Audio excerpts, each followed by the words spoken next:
আজকে journalism and মাস কমিউনিকেশনের ওপর ক্লাসটা করাচ্ছি।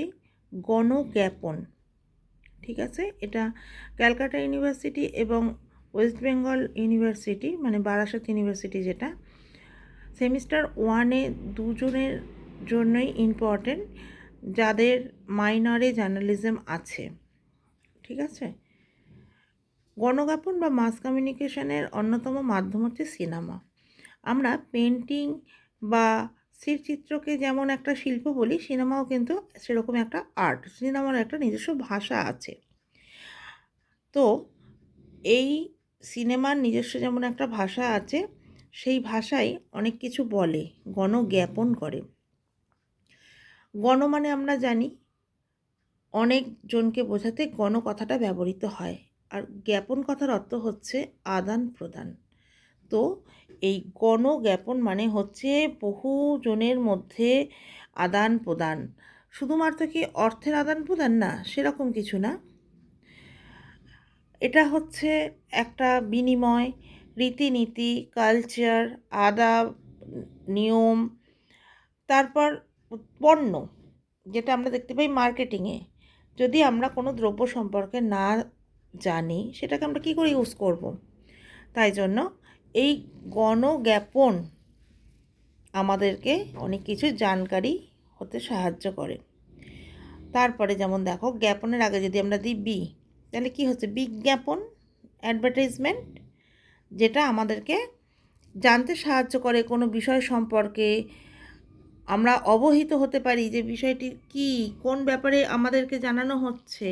আমরা যদি কোনো জিনিস না জানি, তাহলে সেটাকে আমরা কি করে নেব? তাহলে একজন, দেখো, এই কথা বুঝতে একজন সদ্যোজাত শিশুরও কোনো অসুবিধা হয় না যে সমস্ত জীবেরই একটা নিজে নিজে প্রকাশ করার পদ্ধতি রয়েছে, একটা অস্তিত্ব আছে। যেমন কোনো মানুষ চারপাশের পরিবেশের সঙ্গে সম্পর্ক করার জন্য মাধ্যমকে বেছে নেয়, সেটাকে বলে কমিউনিকেশন, অর্থাৎ নিজের মনের ভাব অপর কোনো সত্তার কাছে তাগিদে প্রত্যেককেই প্রকাশ করে, ঠিক আছে? তাহলে এই যে বললাম জ্ঞাপন, আদান প্রদান। তো এই গণজ্ঞাপনেরও গুরুত্ব আছে। 3টি বা 4টি মৌলিক চাহিদা, যেমন আমরা বলতে পারি আহার, বস্ত্র, বাসস্থান এবং মৈথুন।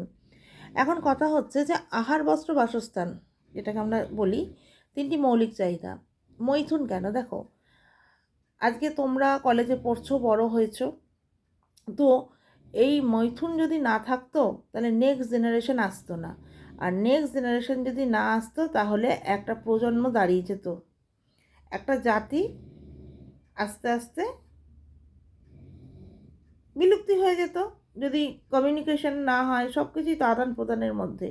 তাই জন্য এই 4 নম্বর চাহিদাটাকেও এখন মৌলিক চাহিদা হিসেবে গণ্য করা হচ্ছে।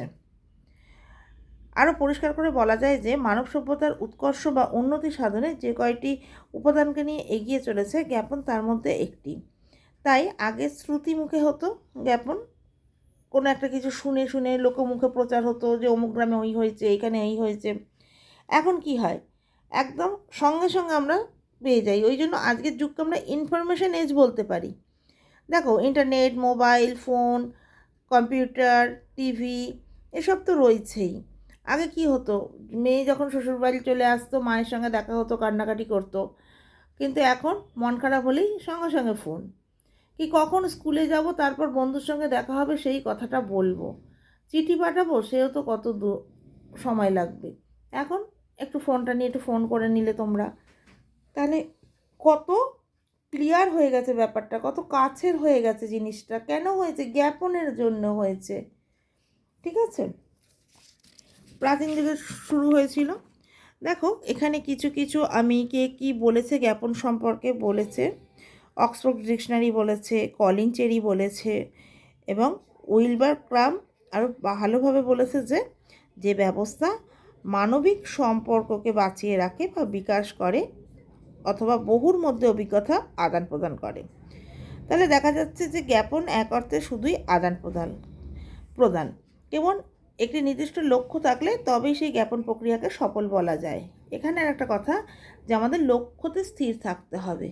একবার এটা করলে হবে না।